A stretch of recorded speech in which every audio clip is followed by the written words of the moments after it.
because this a feel we with a fear. Nobody do it to no Guatemala. Come on, this a feel we with a fear.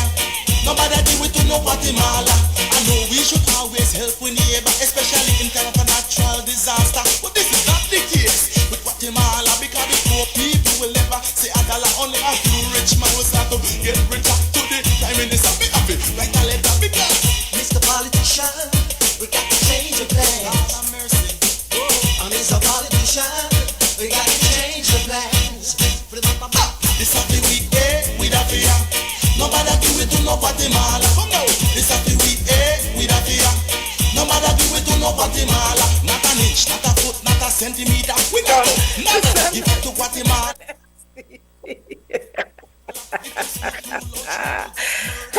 I'm today Marin Coleman, the producer and host of Belize's only news review talk show. We're here on XTV, simulcasting on Creme Radio. And you may tune in to us on YouTube on XTV Belize and on Facebook on XTV Belize. We have two guests. We will have three. The conversation this morning is about the fishing industry in Belize and women in the fishing industry and from fishing families. But I had a big laugh because one of my sisters said, when they called me down for the show start, she said, "We have the live."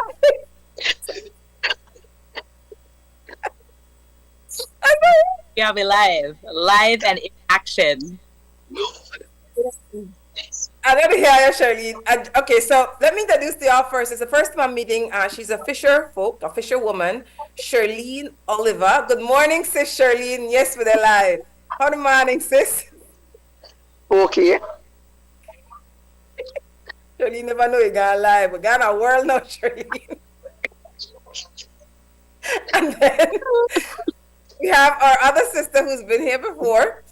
She's from a fishing family, fourth generation person from that fishing family, the Martin family. You know what I want to look for kinfolk if you don't know anybody with last name, Martin, I believe. Please link with Carl Jalima to look for your people. And Jalima Gold from Placentia. Sherlene is from Belize City. Jalima are from Placentia. Morning, Jalima. Good morning, YaYa. So how this conversation came about. Jalima is one of my soul sister. And she in the industry, in the fishing industry.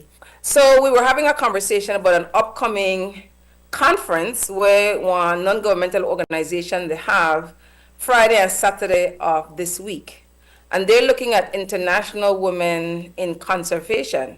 And because this is the Jalima Liberty lifestyle, you know, we may have the conversation because she about that in meetings. How oftentimes when you say meetings like there, when you say policymakers make the news and you say the people who they sit down with, you usually say when it comes to conservation, the environment, fishing, oil sector in Belize, you often say women, but you see one certain class of women. You seldom, if any, you see any grassroots sister where they're on the ground in a community just for the sake of survival, then born in families, then they're on the front line. You know, I say oftentimes a sister will say what they say in a conservation, I believe. Creole are not for their first language, or at least when they interview them, they're not Creole in the talk. Then there are people where they live hustle to hustle based on how you sell your livestock or your fishing or whatever you get. If you make jewelry or however you make it, that they say they have one salary. The NGO people got bag of money salaries. They have pension, then they be in a because like Jalima said, this weather come, they don't have to worry for the most part about no weather because they're not living in a circumstance where for their house from flood out. If they got a trap the sea and get that enough for their liberty. So in having the conversation, me and Jalima say, you know what? We as everyday people need to organize we own sisters where we know credible upon the ground in the community, leading a conservation, in a fishing, in a environmental justice work. So, you know, expect to say, one of our sister, Veronica Tun, she's a fisher at Angriga, has been impacted by this tropical storm Sarah, so she couldn't join us this morning. But expect to say, Sister Sherlene, Jalima and Sister Veronica are me more often on this screen when it comes to the fishing sector. All right, that I misspelled. Sister Sherlene, tell me about yourself. How you turn woman fisher? Well, the fishing, the desire of fishing in the family, like my mom, she loved to fishing.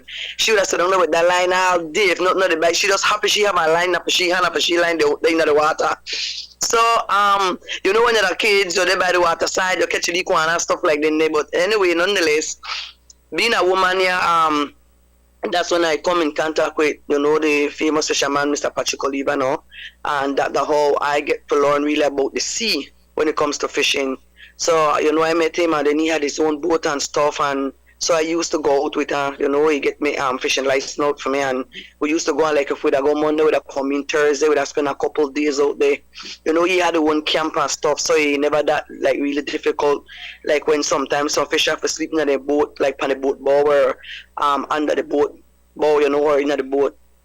And I really love the fishing. It's a wonderful experience. You know, when it comes to the fishing, you go out there, you know, the thing is sometimes you go out there and like, it's not a guarantee. You know, you go out there, you don't know where you want to catch and where you don't want to catch, you know. But nonetheless, that is our hobby, that is our job, that is how we earn our living, that is how we pay our bills, you know, feed with kids, whatever the circumstances may be, right? That is what we do. Yeah, so that's basically that's how I become a fisherwoman. You know, and I've been fishing for 7 years. A lot of experience, but yeah. I got great respect for fishers and pilots. Can I say, all I see that sky and water. How the hell? No. I don't talk, you know, smart. I ain't got technology now. I could direct. I don't talk about it one day. How you captain boat too, or you not captain boat, Sherlene? Well, I drive the boat. I don't have a captain license, but while we out there, like when we catch sprat, because what happen when you actually catch the sprat, you have two types of sprat because you need the little sardine for fishing. First of all, when you reach out there, the first thing you have to do, you have to catch a sardine, and even if you don't catch sardine, you don't know you can't fish in, so you need the sardine. So that's the first thing you do. And what happen? You have two types of sprat. You have the king sprat and the king sprat. The king sprat is bitter, and the king sprat is the best sprat, and so you have to separate them. And so while Mr. Olivia is separate there, then that when I want captain the boat. Hoping not to see a port authority come in and stuff like that. But yeah, I drive the boat. This is why I like their conversation, because they are the real people conversation. And at the time, being one couple, you know, hear their stories there, especially as black couples, working together out of, you know, in the water, where I come, like the only two out there and the element. So that is just a beautiful moment for me. And then family benefits from it. Independent. Not like the clocking, nobody clock 9 to 5. So I rate that. How your harness there? They must be rough, no sis? Oh no. They take a break now, so all right. But actually, when we fishing too, we use well, they call it finger condom, but the tube. Yeah, we cut the tube and we put it on with finger. So. You keep their hands off still it. Yes. Give thanks. Look at get Jalima in. Jalima, you the second Belizean woman, to my knowledge, where I meet with a 4th generation fisher. My sister Andrea Villanueva, that was 4th generation fisher, to my knowledge. I come from a 4th generation fishing family as well, and she's a captain. She still deal with the water. So I really rate that. So cheers your people, to make you be 4th generation. Me and Andrea, the family. We are. My dad, cousins. So the same come from the same line of family members. Well, I think kind of, but you know, it gets mixed up here in Placentia because she's also part of an X1 too. But yeah, same thing. You know, and I can't technically call myself a fisher folk because I'm not fishing right now, right? But I love fishing. My grandpa, great grandpa, they all come from the same line of fishers. That's what my dad did when he was younger. I did end up Marin, or whatever you want to call it, traditional fisherman. We didn't have a fishing business together that was tourism based, but then in the off season, he would do commercial fishing, right? So I know what happened with last Jalima, but she'll come back, I'm sure of it. So, as one sister where has been in the industry for a while, Sherlene, what are some of the concerns? Because I'm sure you must talk to other fishers, men and women, but what are some concerns where one woman would have in the fishing sector where a man might not relate to? But that's some of the concern. Yeah, so as a For me, well, I don't really, for me, like gas, the gas price, you know, fishing is not an easy thing, you know. Fishing is not an easy thing, and like I said, when you go out there, it's not a guarantee.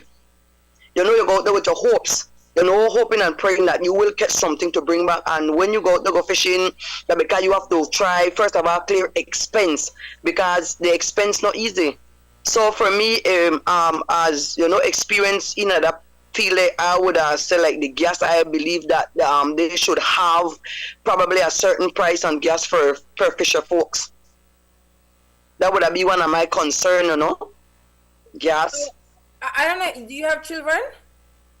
Yes, ma'am, I have kids. Okay, so one of the things where I think one woman may have, if they have one family, responsible for one family, is, you know, especially you going to sea for a couple of days. You have children at home, so you have to make sure that children have somebody responsible for care for them. You have to make sure homework get done. You have to make sure food get there. If let's say you have one child who have asthma, you have to make sure you have a pump, a medication. Like these are things one woman fisher. Generally, I'm sure they have some brothers, but for the most part, they're sisters. Where I have to make sure everything home good. Oh my gosh, Jalima, power gone off. They try to get back on. Those are some of the concerns one woman fisher would have before it got to sea. Now, the gas price, the brother that be concerned about the gas price. What are some expenses you incur before you go? Remember, there's no guarantee you won't catch anything, and that way you catch, one could clear your expense, or that you won't even make a money if you're able to clear your expense. So, what are some of the expense before you go to sea okay, I know you need groceries, you need fuel, you have to make sure your boat in a good order, you have to ready for the Krista, please let in Jalima is saying in the waiting room. You have to make sure your boat in a good condition. What are some additional expenses, and how you see the expenses the increase over the years? Well, the expensive, the increase high, but you say a mouthful when you talk about the kids, because when I used to go to see the, like what say, first of all, you have to make sure the kids are all right. You have to make sure food today. You have to make sure you find somebody, so you have to pay a babysitter. Because you just can't leave your kids in also, so you have to pay a babysitter. So you just have to make sure you're home. So you have both expense. You have expense home, like what's like when it comes to food, to make sure that if the kids are all right, you're paying the babysitter and all this, and then you have to make sure you have food as well to carry the sea with you. So that like the expense on both sides. So you know easy, and then like I say, if you go out there, you know catch nothing, then how you pay a babysitter? You know how you want to pay the babysitter, and then if you know clear expense that like. You could imagine you go out there, you know, you have expense home when it comes to deal with your home, and then you have to have another expense when you talk about go to sea, because you have to make sure you have your grocery, you have to make sure like the boat use like life jacket, the fire extinguisher, you have to make sure you have no hook, you have to make sure you have all the criteria you need to go out there go fishing. So that both expense from both side, and then like what I said, like you go out there, it's not a guarantee. Sometimes you go out there, you know, catch nothing, sometimes you do catch, sometimes you not even clear expense. So you know easy, it very rough. So it would be nice if the organization would find a way to make it easier for us, you know, because like I said, like sometimes only me and Mr. Man at that time used to go, and like one day we went out there and we start fishing from 12 o'clock the afternoon, and we never moved from there, and we never sleep. We never left from there until 6 o'clock the other morning. and you wouldn't believe we literally sit there and fishing from 12 one day in the afternoon and never left from there until 6 o'clock the morning. So it rough, easy for fisher folks. And me as a woman, I used to like, when I never used to go, I would have said, oh, like if the husband would have bring and say, only this I have, I would have said, oh, you must get a woman or sweetheart to give him money because I know fisherman make money this stuff. But being out there experiencing it, I'm telling you, it's not an easy thing. It's not easy, but yeah.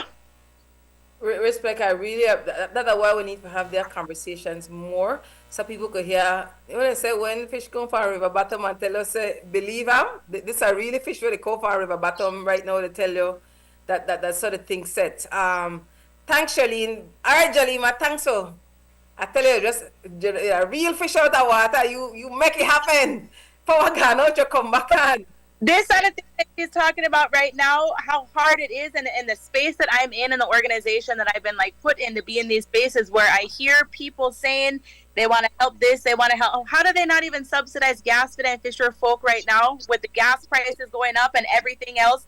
They don't help that industry in the way that they're supposed to be helping it. They fisher folk have to spend the same amount of gas and everything to go up. Then when fish prices go up, people want to rail up, but no, you can't put them in the middle of it, right?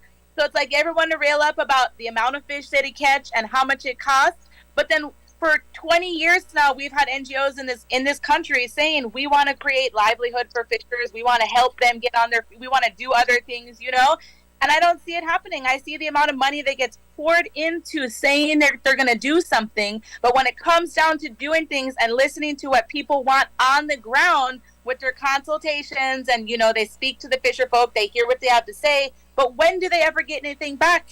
You could easy help fisher people, fisher folk on the ground, subsidize gas, make it easy for them to go out, give them a stipend for their food, give them anything, right? Any of those things will help. Then people make a profit, and then everyone else get fish.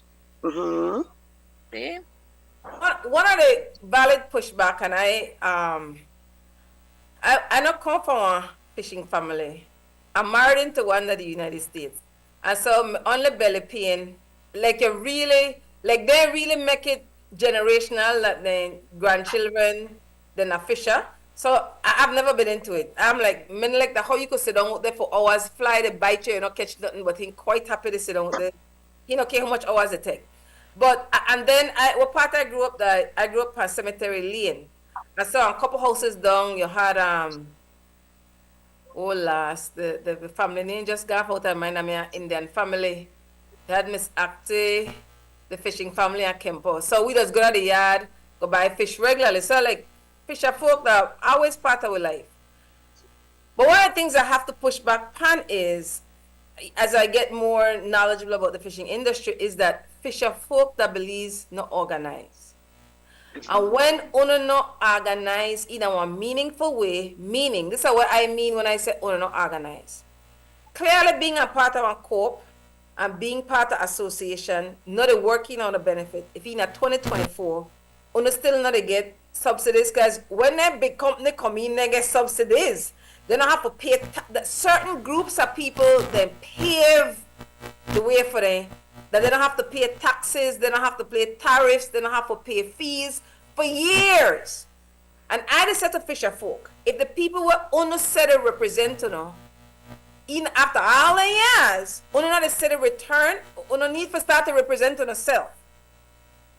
We had this conversation the other day about the victimization part of it, right? It's like, come on, if you're a fisher folk, you want to go out there and stand up publicly against this and that and certain people and certain agencies. When you go to get your fishing license next year, you think you ought to get it or you think you ought to get help. You know what I mean? You ought to get in trouble. So there has to be organization in a certain way that people can organize and say how they feel and get what they need, but still not be victimized, because you still have to deal with the same government agencies for your fishing license, for your boat, to register your boat, to do anything that has to do with your livelihood and your living. So they kind of have people by the whatever you want to call it, and that's where people, I think, stay silent. We've had this conversation, right, the other day. Yes, Jalima, we've had this conversation. At some point in your life, you, the adult, will have to make a decision. If I live by my knee or if I stand up. Now, if you choose to live for your knee and take the crumbs, then I don't want no complaint. No complaint. At some point, because I agree, holding power accountable is a sacrifice and it come at a cost. Right? I hear that. But generation after generation, that's what we teach we children now. Just take the crumbs and grumble silently. We have to do something different for getting different results. And I just say, and I'm learning, when I asked about associations and co-ops, and I found that people not really the benefit the way they said they're supposed to benefit, I'm like, then we need to have our conversation about these co-ops. We need to have our conversation about these lenders, financial lenders. When I said at conference, they bring their people out, and there's no follow-up. You just get a soundbite during the news. You don't hear the interest rate. You really don't know if that's just for the moment. There's some good ones at the conference, right, Sherlene? But on the ground, like, I really have so funding that always one big deal, because people need money. So, I just learned this knowledge just in the past 2 months. I learned it because UEF does environmental justice work. It's called flexible funding. I never know such a thing exists. So what the funders say, because I tell them, I say, listen to me. People started to come to UEF because they want to work with me because we work to get known. But UEF very clear, right? Aaron Doty Roy say, real resistance has real consequence and no paycheck. Their NGO people, they're not people, for their interests very different from somebody like me. NGO people interest are the funders' interest, because they then get money from some way. So they have to align with the funder. Let's be clear, they're not about the people, they're about a bag of money. So you have to know, you have to scan the room, you have to know the room to determine who you are aligned with, who you are partner with, who you are take money from, and what take money from they mean. So one of the things with funders, one of the first thing they holler, are you registered?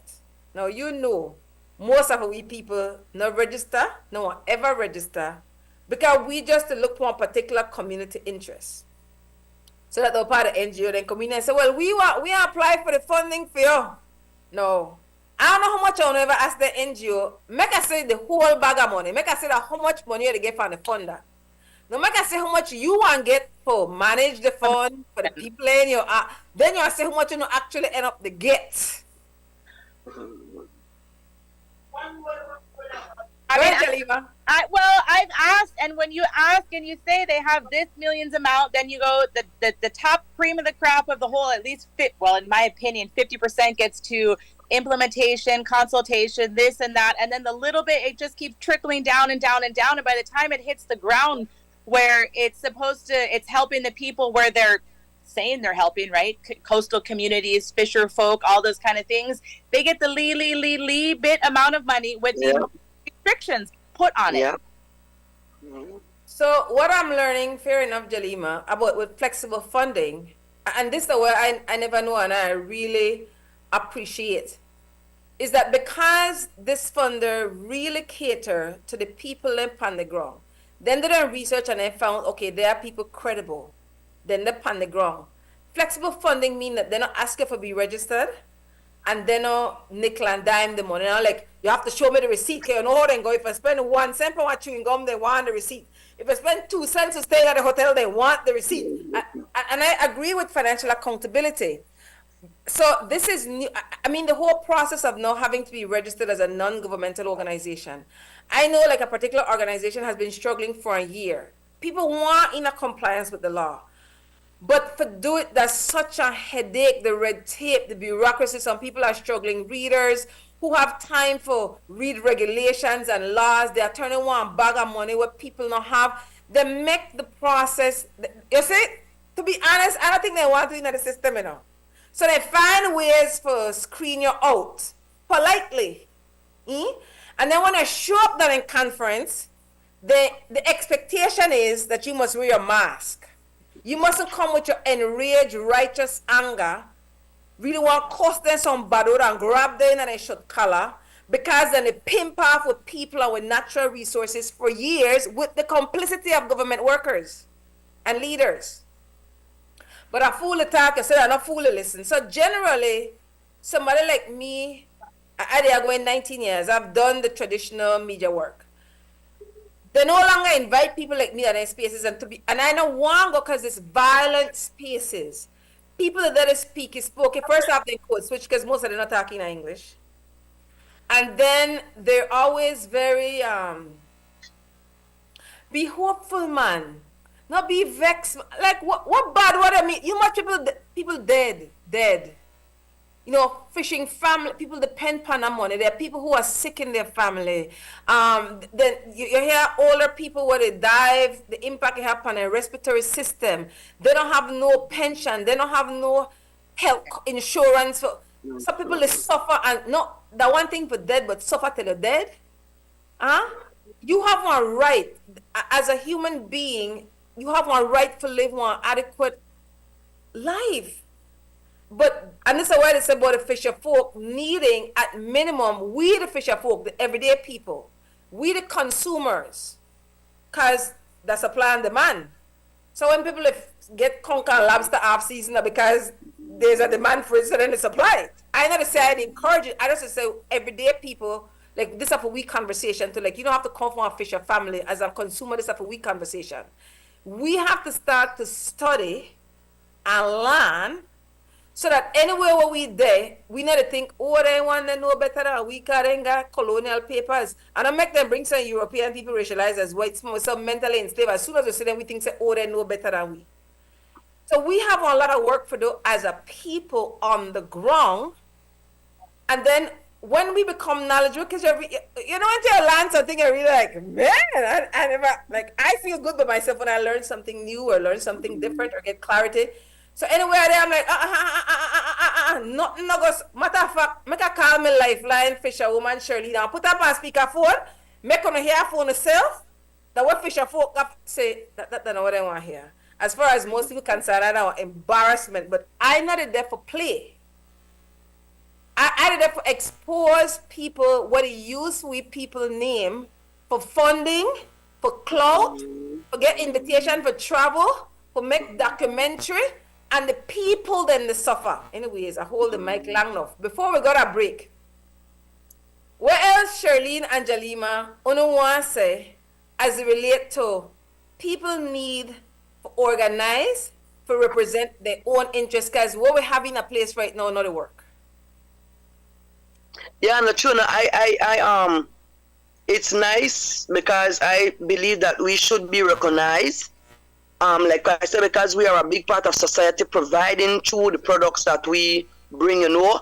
When you talk about all the restaurants and stuff like that, and even, you know, like individually home, you know, and, you know, fish are part of the big menu, health-wise, you know, even that. So I believe that we should be recognized, and like what you said, we are the one where they out there where they suffer. We are the one where they do all the hard work.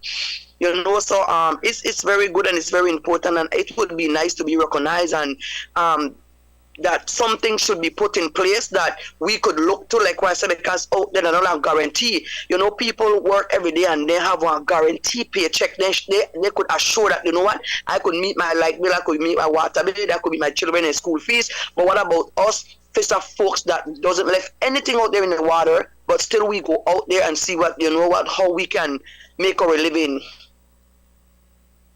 Fair enough, Jalima. You know, we have to get organized. That's not easy. It takes a lot, and it does take money, you know, and I find dealing with the organization, the stuff that I do, that's every time they say, well, I give you money and we say we need it, forget we self-organized and legit and legal and this, they say, oh, we can't have that. There's nothing in that for that. We don't have it in that for that. So I find that, yes, all that funding, they want to keep us exactly where we're at. They don't want us to get to a certain point, even though they say that's what their purpose is. And going back to what my sister in the city just said, you know, Belize also puts a lot on tourism, this and that. What do you think tourists come to Belize for? They want to come get a plate of fish or lobster or come here. They don't recognize the fisher folk as being as important in our economic, you know, chain as they really should be.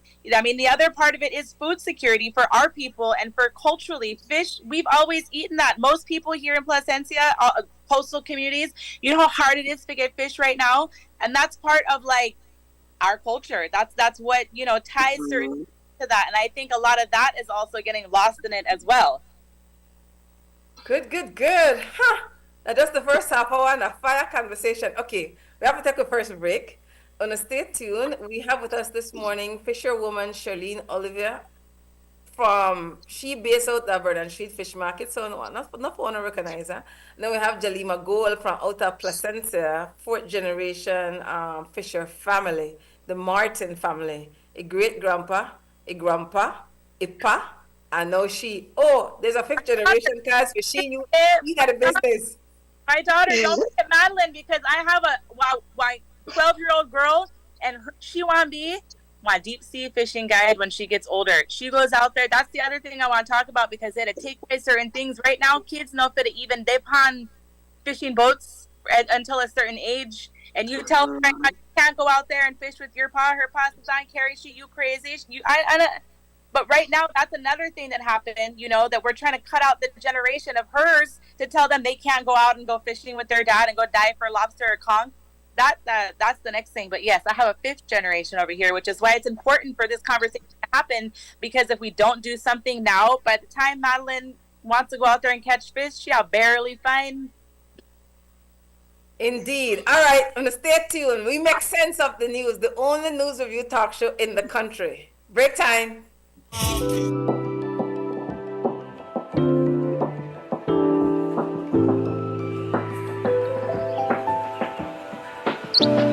Life has taught us that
tell me about maritime area. Long time ago, agreement by the slave master. Talking about the head on the billies and dollar because patriots.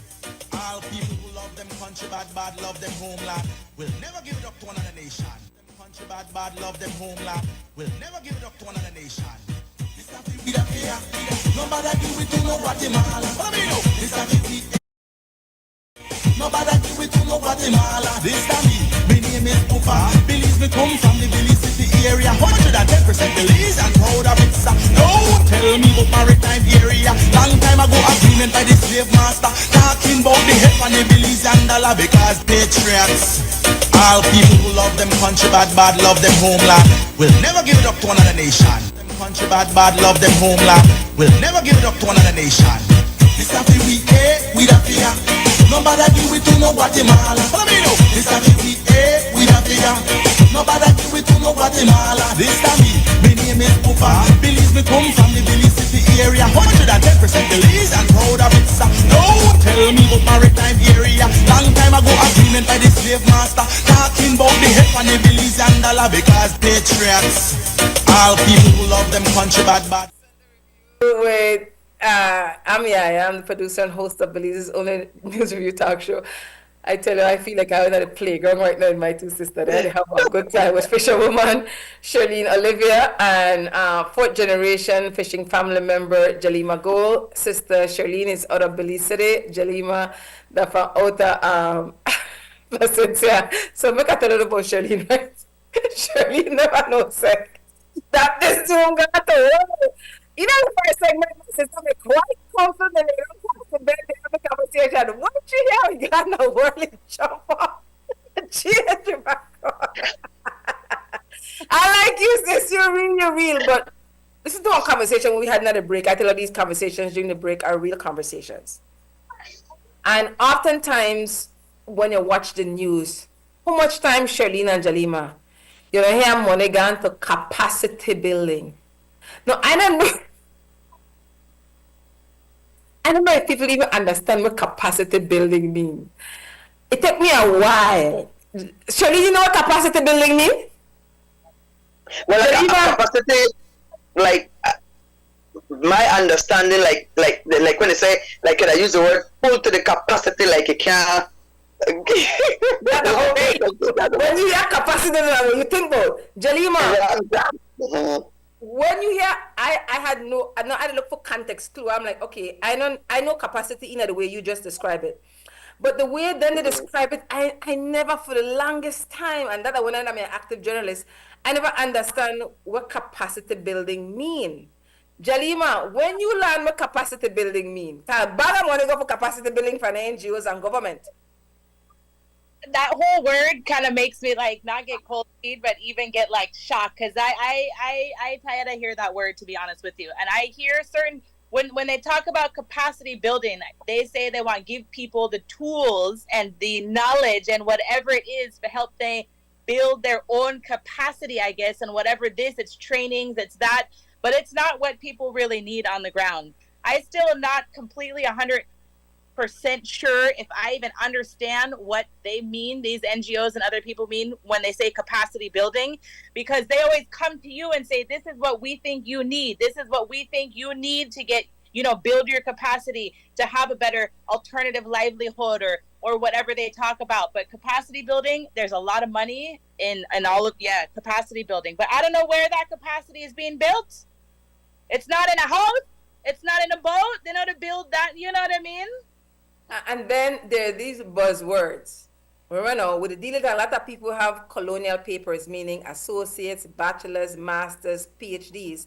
And there are European models and worldviews, because most of them get their miseducation from European universities and schools.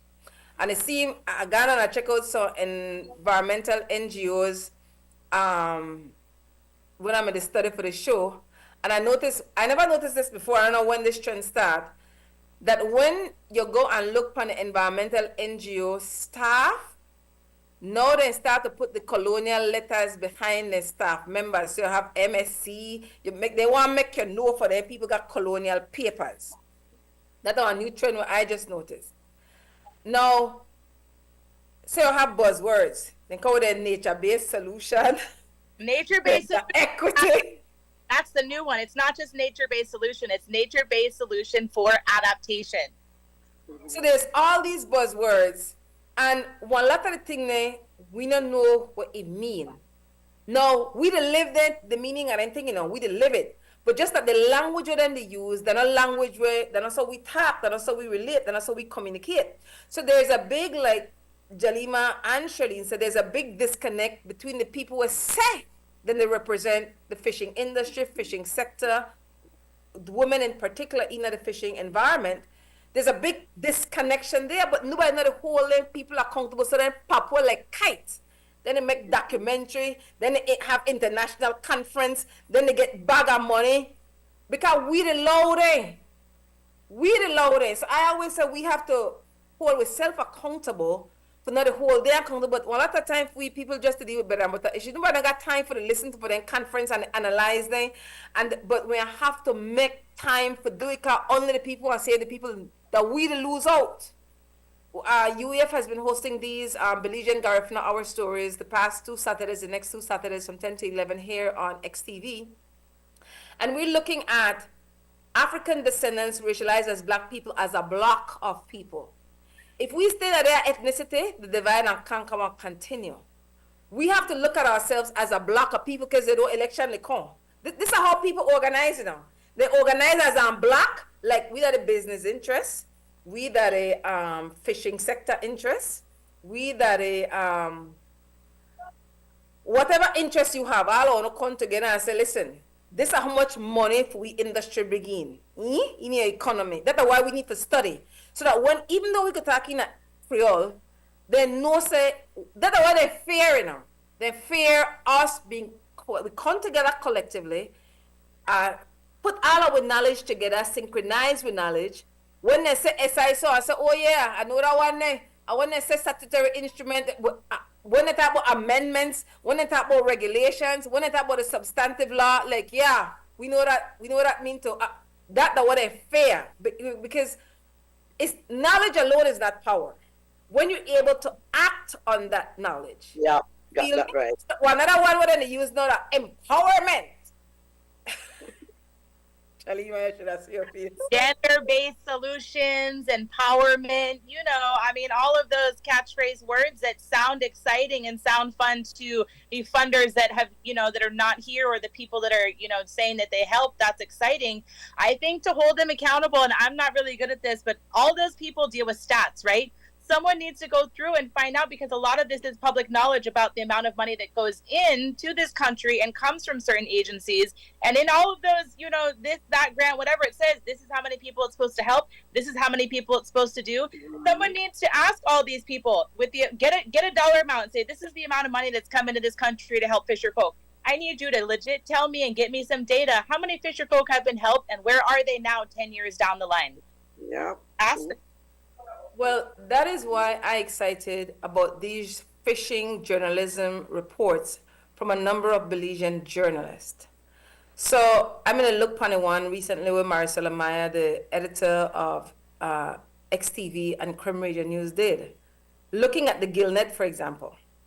So if I remember correctly, and I stand to be corrected, at some point when they made a look for the gillnet ban, Oceana asked fisheries for one then database of licensed gillnet fishers. I think they asked for it for over 3 years through the Freedom of Information Act. All right. They sent it today, right? And so they, Oceana and the other stakeholders, the other environmental actors, reach out to them people, had conversation with them, share the knowledge with them, how gillnet, the impact the fishing industry, the kill off livestock, and then offer them an alternative for give up fishing with gillnet. And I think that like $2 million Belize dollars, that made a total pot of money.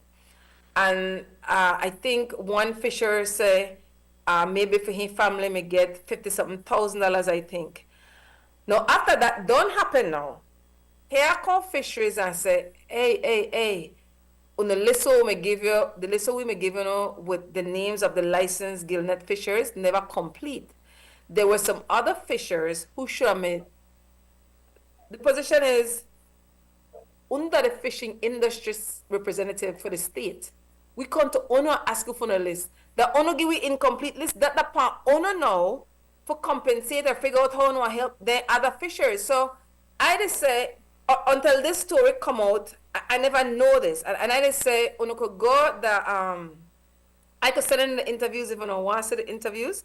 They are on XTV Facebook page. There are 5 parts to it. Marisol Maya did that one. And then there's, I think, Code Red in the Blue by Marco Lopez. And again, you shouldn't have to go through the Freedom of Information Act. Forget the data, the statistics, and that will make them so powerful because evidence-based, scientific-based are one big thing. And I like evidence-based conversations.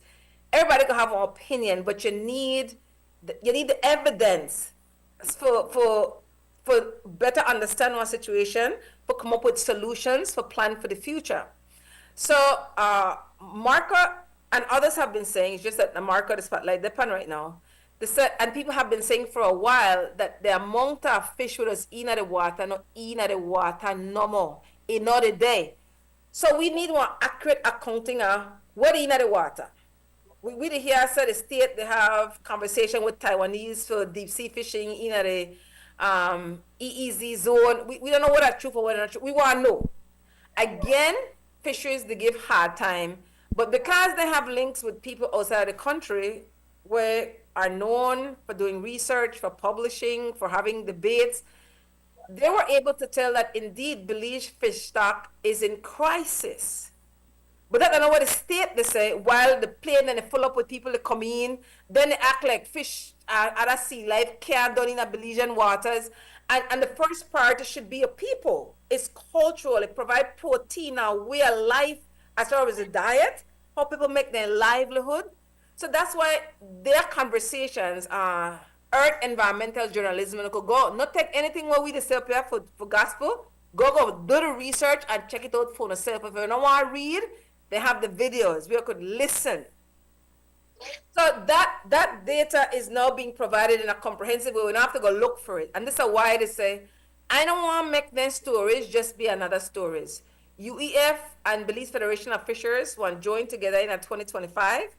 And we want to have one series of community meetings broadcasted on XTV. So all the way, want to start to study and learn together. We not left it for no government agency for can teach it, for no environmental NGO, because then people interest different from who we interest. Different. You hear me? So what that's some information where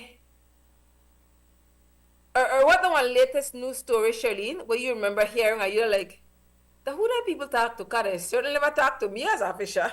I don't know where I get the information they're from. I mean, when we look on the Blue Bond, for example, the Blue Bond, which is a loan agreement signed between the government and Belize and the Nature Conservancy, the largest environmental agency in the world, for them budget bigger than some countries' whole budget. TNC budget as an organization, bigger than some whole country budget in US dollars. And so then tell you, TNC say, we couldn't tell you no when we first start the negotiation because we had to keep something secret. Because if we may tell you no, the investors could have used it for their advantage and not to Belize advantage. So it's supposed to be a debt for nature swap. Belize me owe a bag of money, definitely the default upon their money. The people that want to owe the money to say, listen, we know we not get 100% of our money, but we are take what we could get and call it and day. But the concern is that, and UF has been doing this advocacy work. I never know, because I don't know. UF has been, I tell people, the way I organize one different from most people were organized. The difference in how, and either the chairperson of UEF, that me do most of the work, or the spokesperson, because of my lived experience, I tell you know, hell, I don't know why I come from a fishing family, if I know myself, I buy from the family, per cemetery lane, and it's still the families that still are fishing family. So this is one way of life for me. I come from a family where reading the part of life, like, you know, fishing the part of Sherlene life, reading happened to be a part of we life. So that's just how I how I raise. I get an opportunity for get some colonial papers, and I use their skills because my purpose is for the liberation of African people, racialized as black people at home and abroad. So anywhere we're part, anytime I get knowledge, the first thing I want to do is hurry tell my people, hey, listen, this is the knowledge to see how we could use it for liberate for we self and have a better quality of life. So because I have them kind of skills there, and I have the time, because I don't have one 9 to 5, I live way below my means. I don't have any immediate family member where I'm responsible for. I'm a youth when I'm 33, November 19th, and so I have the energy and time right now. And that gives me an opportunity to link with other, primarily black people in the Caribbean region, in so-called Central America, around the world. And so I had to make links, I had to learn things. So the natural thing for I want to teach or share. So I just learned, when I work with it's called a legal clinic out at the University of Antwerp in Germany. And I did not know that there's a human rights approach to financing. So they looked at a human rights approach to the Blue Bond and said, listen, this is not a good thing. This is not a good thing because, first off, how countries like Belize came to be, that because of colonization, enslavement, so right away then people are there on level playing ground. And the money, so really we're supposed to cancel the debt of them people, not to try to refinance them. Because what happened when the refinancing is all they do is law the government of Belize to go borrow more money. They're like, money keep they get borrowed, there's no ceiling to say stop borrow money, how we can generate and be self-sufficient. And so we just dig ourselves in a hole. Who the benefit for like Blue Bond, that the attorneys, the investors, Wall Street people, environmental NGOs, when and you have say we never have that skill set, we never even know this. But I prefer to work with European people. That's for me preference, because we have black people who are just as brilliant as European people. But there are some European people I do work with, and they have access to some information that I won't have. So when they bring the knowledge and data, I'm like, hell yes. So they don't expect grassroots people to have access to their thing there. We have conversation, but not worry about nothing between UEF, Belize Federation of Fishers, and the wider Belize population. We want to start to have them conversations and hold, first and foremost, the government of Belize representative accountable. That they forget hold accountable. So, make I ask you, Sherlene, Maraza, don't go 11:30 already. What you know about the blue boners and fisher? Anything what you know about it? I shame to say, but I don't know nothing. I am not a TV person, radio person, nothing. So I'll be honest, and National TV, I'll be honest, I do not know nothing about it. Like I tell you something, and I believe in this. Only one thing they that life of a shame for, and then teach me this, and I mean, so people say, you know, shame. You know, shame that you may get incarcerated for about 6 months and get deported. I say, make I tell you something. Only one thing I know I have a shame for in life. If they catch you the thief, you don't have to carry it back. Other than that, nothing else. Shame not in my game. I don't deal with shame. Because I know, if I do something wrong, and I did do something wrong, I broke the law in the United States, and I admitted to it, and if I didn't come catch me, now me admit today I did this thing, and I deal with the consequence. So, that kind of honest and raw conversation we need, Sherlene, to say, you know anybody where fish with you and know about it, Sherlene? Anybody ever mentioned the blue bond to you as a fisher folk, Sherlene? No, because the thing is, remember I tell her when I was with Mr. Man, you know, I used to go fishing, but otherwise since that, all of that, like, I don't really like mingle out there. And I have nephew and brother-in-law and stuff we go to see, but I not even hear they talk about it neither. All so right. I don't have no kind of information about it or upon it.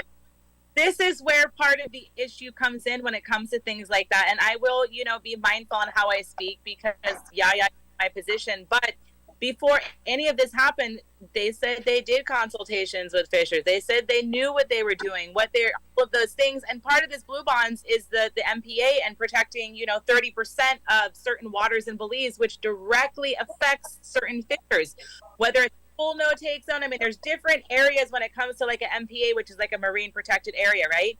They are going to expand, they're going to make different things happen. And once you change that, you are changing the space in which traditional fishers fish or do their, get their money.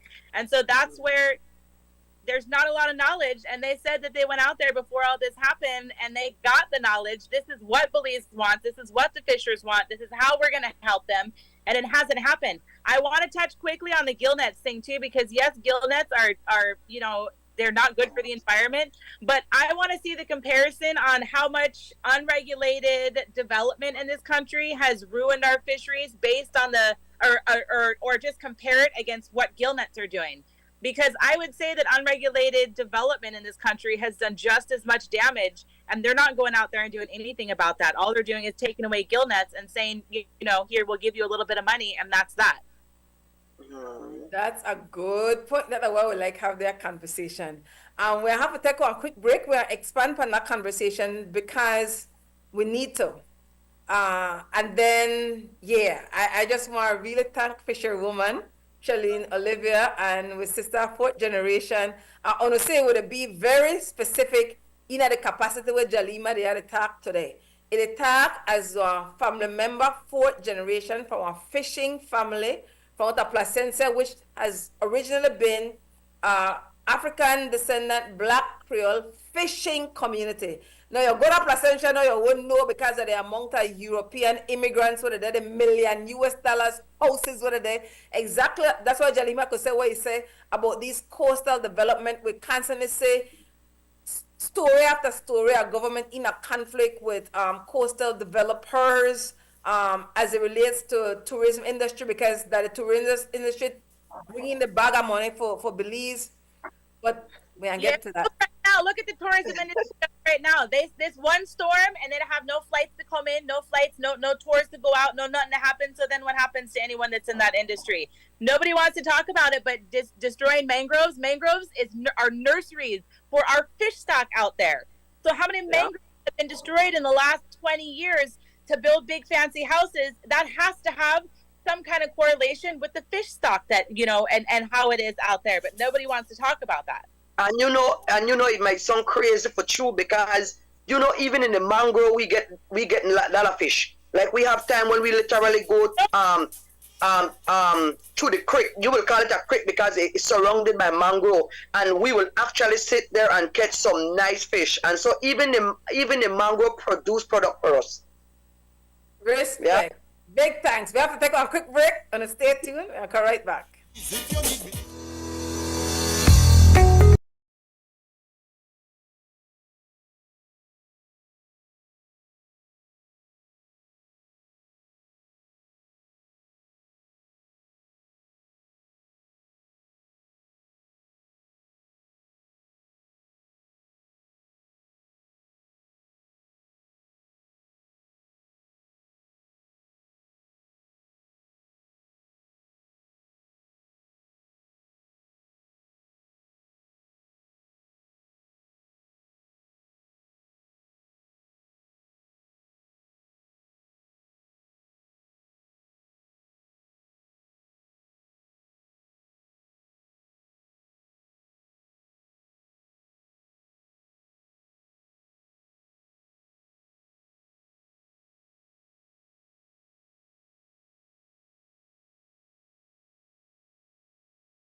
no Guatemala. Follow me now. This a we with a fear.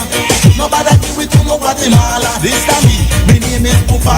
Believe me, come from the Billy City area. 110% Belize and proud of it. Don't tell me about maritime area. Long time ago, agreement by the slave master. Talking about the head on the Belize and dollar because patriots. All people who love them country bad, love them homeland. Will never give it up to another nation. Them country bad, love them homeland. Will never give it up to another nation. This a we with a fear. Nobody do it to no Guatemala. Follow me now. This a we with a fear. Nobody do it to no Guatemala. This a me name is Pupa. Believe me, come from the Billy City area. 110%. My observations, the plan. Sister YaYa, Sister Sherlene, Olivia, Fisher Folk from Belize City, and Sister Jalima Gold. I hear one echo from Placentia. Sister Sherlene only have 8% battery life. So we don't want, we want to get you the mic because I want to make sure she says everything what she wants to say. During the, as I was telling her, like they have conversation during the break, what a good conversation we need for they have on the air. Sister Jalima and Sister Sherlene meditate about the challenges of fishing and the value of mangrove. So I'm gonna go ahead and have the conversation from the air now, Sister Sherlene. Tell me that time when you, your ex and your brother had to sleep on bow. Talk the thing and the price of groceries and why the cost of fish expensive and people were buying it for overstand. Talk the thing now. Yeah, I was just saying about the mangrove. I said the mangrove is not only a nursery for the fish. I know I mentioned about us even gaining from the mangrove, because if we catch fish by the mangrove, but I also mentioned that the mangrove even help us as fishers because when hard weather come around and we are out there and storm or anything, the mangrove is our shelter. We actually go through the creek. The creek is where we are surrounded by mangrove, so it blocks the breeze and it helps us in a lot of ways. And I was also mentioning that it's not easy for us as fisher folks because when we do not have a camp, we have to sleep in our boat. And I said, me as a woman, we sleep on boat bow. You could imagine sleeping out there on a boat bow on the sea 3 days. It's not easy. It's not your bed. You don't have a mattress. You don't have a sponge. You spread your sheet. You put on your socks. Your jacket. You have to protect yourself. You could catch draft. You could get sick. But like I said, it's our livelihood. That's what we do. So we have to do it. And you could imagine when the storm come in and imagine 3 of us in a boat and 3 of us have to actually go under a boat bow. You could imagine how under they feel 3 persons squinching up together, all those fish, send all the salt water, all the moist. It's really not easy. And that's why sometimes when we bring our product and we will take our product at the fish market, and people would ask so much for a pound, $8, people actually get mad. People actually say you are crazy, stuff like that. Like, why so expensive? It's because they do not understand what we have to go through to actually go out there and catch those fish. And like I said, our life as a fisherwoman, as a fisherman, is like a roller coaster. It out there doesn't promise us anything. We go there, we don't know what we will bring in, if we will bring in anything. It's not like people who have a job, a regular job. It doesn't matter how the day go, how it turns out, you are guaranteed and sure of your paycheck at the end of the day. But when we're out there, we have to think about, I got light bill, I have water bill, I have school fees, I have to get this for my kids, and we are not sure of the money. So it's not easy being a fisher folk. It's really not easy. It's hard. It's hard in every point. It's fun. Because I love being a fisherwoman. It's fun. And the fun part for me is like when you go fishing, you throw your line, something big, you have all this excitement, you pull up, you don't know where to pull up, but you just hoping it's something, very good. But, otherwise from that, it's really nice, but I think we really need to be recognized more. I'm telling you, so. That's my that $8 a pound, right? People don't think that you have to add in the cost of boat maintenance. This is their business. This is their livelihood. $8 a pound, you have to do boat maintenance. Like she said, their health care, all of that stuff put into that $8 a pound. And when you put that into that don't match up. Fair enough. Let me ask you, Sister Sherlene, that a part of the Blue Bond, and Jalima shared it, is what's called the Marine Protected Areas. So now they're in zone of the water, right? So fishers have 2 areas where they could fish in. Anybody contact to you or anybody where but then zoning off the water for say you can't. I mean, imagine now as a fisher, you have some good spot where you not tell nobody about, and all of a sudden you got a number of spots. The only 2 spots you could go, and it might not be your part, or be your fishing area. You might anybody contact on about that, Sherlene?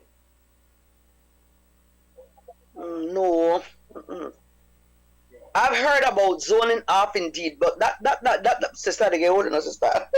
I don't I don't remember the details, but yeah, I heard, but I actually can't give out the information. It's long time I heard that there was zoning off the water for real. Yeah. 3 different zones. They say you get to choose which one you want to fish in. They have 9 zones, and my understanding is that you could choose 2. I don't know about no, but I have 3. I have 3 on my aim. I think it's 9, 2, and 6. I have on my fishing license. Okay. Yeah. And again, this the part of the one of the commitment of the Blue Bond is that by 2026, 30% of Belizean waters have to be conserved, right? 30%. Now, most of the fishers, because this summer, me and 2 people gone at Chinooks, Kapabank, Sardineja, Dangriga, talked to Belize Federation of Fishers, and most of the fishers then they say, listen, we never gone that community consultation. If we gone, we never overstand fully that what in the ass way, we never know how you no we say how it impact for we life and not enough for we best interest. One of the people who may come down, that somebody were gone at Seychelles and study for them Blue Bond as well. And it was the same revelation that the fishers are impacted negatively based on the Blue Bond. Now, it don't sign already. But that not mean that we not still have one right for overstand what happened, because with rights come responsibilities, and hold the state, that who we need to hold accountable, the state. Because then do this enough for we name and how it impact fisher folk. And then they started to come with alternative livelihood. One of the fishers said, listen to me, salt in my vein, I don't care where I want to take their money, you know. I want to tell them I want to do the other thing, you know, but me still go in the sea. So I don't know how, and where, like Jalima said, how these marine protected areas, and Sherlene made the thing that, so there's a number of things where I want to say, where I hear other people say, I will come out in their reports.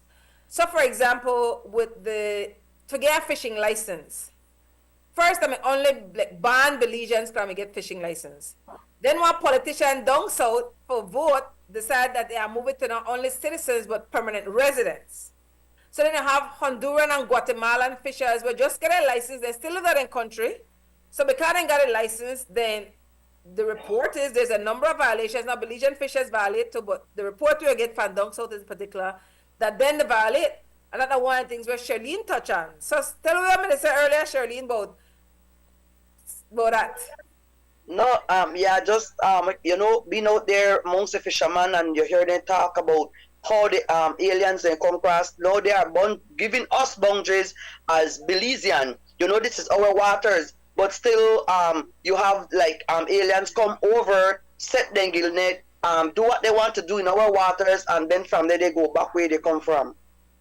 That's one of the big issue I heard. Like different fishermen mention, and yes, Roy, at the power meeting, Roy. That's a whole real conversation, yeah. Yeah, that's that. Listen to me. That the first time I meet Sister Sherlene, but trust me, I don't cook, so I don't got unless I follow somebody in the market, I don't got no reason to go to fish market. But I will make sure I find my sister, cause she that for we kind of people, right, Jalima? Jalima mentioned which I thought one valid and fair question. We don't hear enough about the impact where coastal development, and a lot of them we don't even hear about. So one of the things I hear when I'm in Ghana Placencia this year is that you never chop down mangrove without permission. Now, usually enforcement is one issue, especially in the fishing industry. The people that are out there that night, they're not out there for holiday, they're not out there during weather, and that's when people do thing. So I hear that, like for them big developers, the penalty we pay for chop down mangrove, then tell them, man, chop it down, man, and give them money for them mangrove. Because the money we are make for this development, that chum change. And that if they catch there, and then the corruption realtor, so you could pay somebody off and do one thing, but the people in the community, then the city development, then the city mangrove they chop down, then the city run off into the water, and then know how that they affect the marine life. So that's one of the things that Jalima said just now. I think that fear that, like, I don't really want an assessment that all the development will happen over a period of time, and to analyze how that the impact fish stock, if it impacted as much as overfishing, for example. What was about that, Jalima, that you introduced the conversation? I mean, you broke it down. Mangroves, we know that they are nurseries for the barrier reef. We know that, and she just said that they also catch fish in those areas. I can't say most of the time, but a lot of the times too, they have the correct license and go ahead from the same departments to cut down, whether it's even not allowed or not. And like you said, if it happens, they all pay their fine and continue. And that's just that. But I would like to see, everybody talks about mangroves and certain things protection, but what are some actual real data that shows we've cut down this many hectares of mangrove that used to have this many nurseries in it that would produce this many baby juvenile fish? They do their fish stock assessments, they do certain things, like, let's see the real numbers and see where, but nobody wants to see that, because if you break those numbers down, it'll show you, yes, that's what's happening, and they'll have to stop illegal development. And that's where people in our country make money. It's development. Well, I believe. Go ahead, sis. Yeah. To add to when it comes to the mangrove, that's where we also catch our sardines. Wait. Most of the time, that's where you actually go to catch the sardines, in the mangroves, in the creek. And like I said, the creek they are surrounded by, it's a creek surrounded by mangroves, and that's most of the time where we actually go and catch our sprats. And if we don't have sprats, sardines, and we cannot catch fish. I'm sure the data is available, Jalima. So there's some environmental organizations that focus just on mangroves. So they're not because the data are not there. It's just that we, the everyday people, because we're not organized, because we're not studied, we're not to go look for the information for say this there or this not there, that this that who have it or have a responsibility for have it, make a right there and ask them for it. We need to create paper trail with UEF championing, Belize signing the regional agreement on access to information, public participation, and justice in environmental matters in Latin America and the Caribbean, known as the SCASO agreement. That one big. The only reason why UEF jump on board, because we're like, finally we see one agreement where would really help everyday people hold the state accountable when it comes to environmental matters. And I don't know what percentage of them know, but anyways, 11:52. All right, give us your final thoughts, Fisher Folk, Sherlene, Olivia. Well, my final thought is that I believe that this is a good thing, and I hope and pray at the end of the day we will get recognized and we will get some kind of assistance or some kind of help, some kind of answer at the end of the day, Thanks, sis. Jalima, final thoughts? Well, I don't know. I'm going to touch back on that. They need to be recognized. They need to be monetarily recognized, because none of the people that do what they do in this industry, when it comes to anything else, they do nothing for free. And yes, the fisher folk need to be recognized, but they need to be monetarily compensated. There's a whole, you need to be recognized for what you guys bring to the whole country and to everyone, right? But it needs to be legit. You guys need money. You're not, these NGO people are not doing it for free. Like you said, they get their paycheck, they have their security. You guys don't have that, and that's what needs to be created. Big thanks, Sister Sherlene, Sister Jalima. I want to big up, this is for everyday people is particular.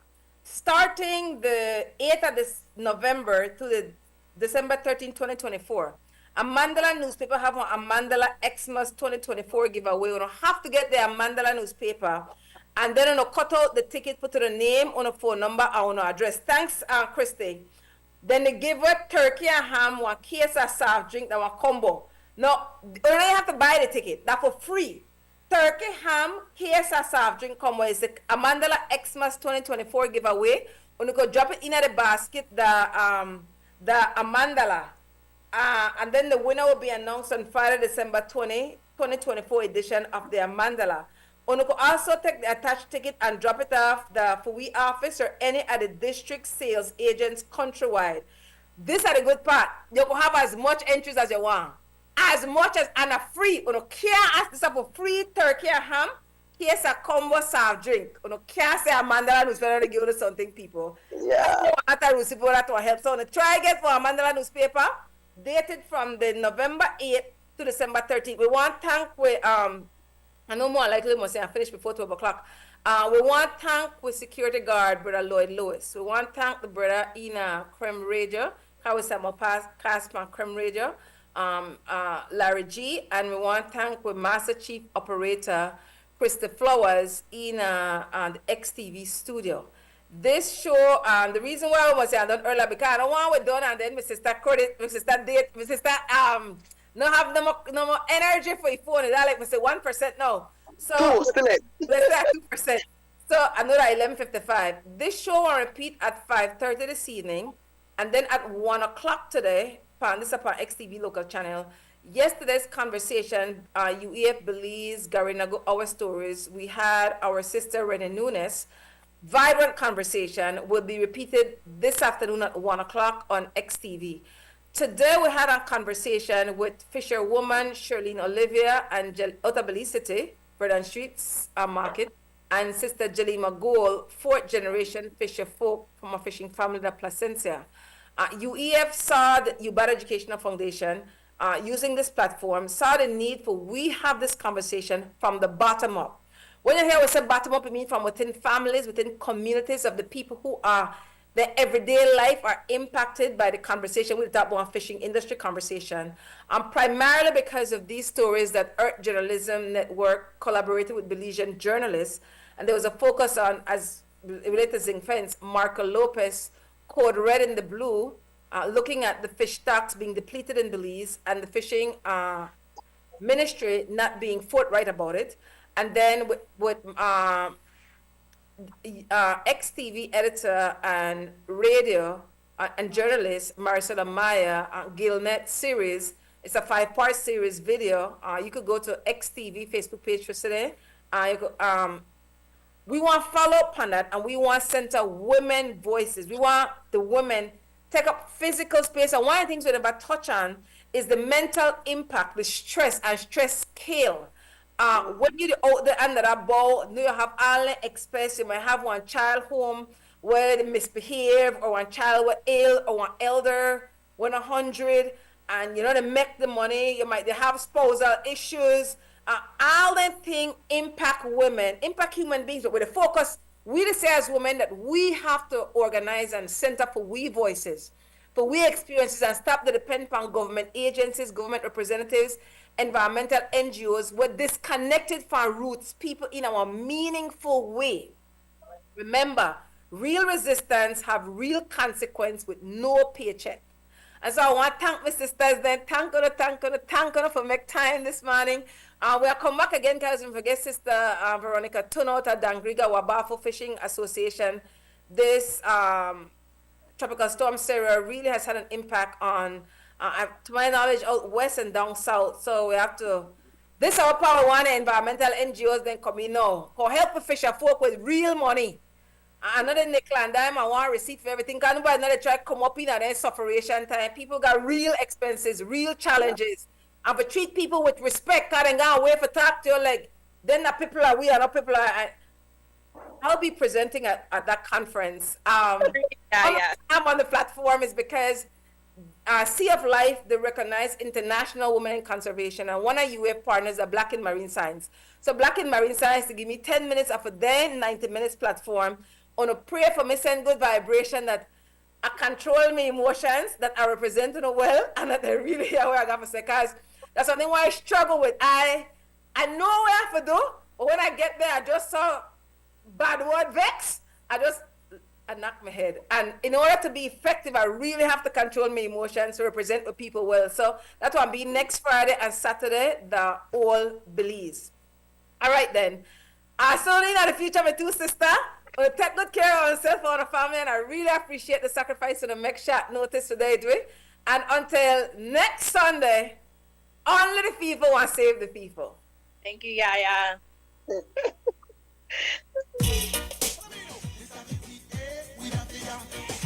give it to no Guatemala. This time me name is Pupa. Belize me come from the Belize City area. 110% Belize and proud of it, sir. Don't tell me about maritime area. Long time ago agreement by the slave master. Talking about the head on the Belize and dollar because patriots.